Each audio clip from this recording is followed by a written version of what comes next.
Unsurprisingly, Pennsylvania played a pivotal role during the Revolutionary War. Many militia units were formed out of Pennsylvania to fight the British, and Pennsylvania industry produced a large chunk of the American weaponry used during the war. Pennsylvania was also the site of many of the war's most famous moments, such as the signing of the Declaration of Independence and George Washington's iconic crossing of the Delaware. However, Pennsylvania played an even bigger role in the war than many would expect. In 1777, the British had pushed General Washington and the American forces westward and had taken Philadelphia. The British also took multiple forts along the Delaware River. The Americans, under the leadership of General Washington, had attempted to save the city of Philadelphia from British occupation at the Battle of Brandywine. The battle was technically a defeat for the American forces, however it successfully stalled the British advance westward in Pennsylvania. This allowed the Continental Congress to evacuate to Lancaster, and then eventually to York.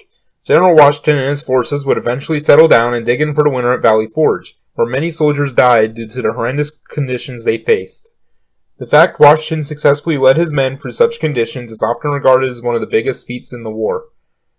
After the British captured Philadelphia in 1777, there was a major shortage of clothing which went on for months before the situation improved.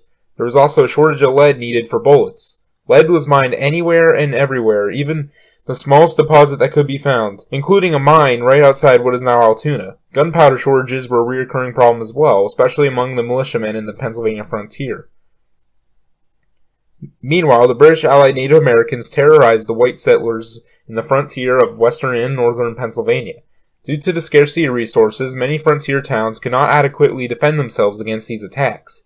Many settlements, including Hannahstown, the original county seat of Westmoreland County, were wiped off the map.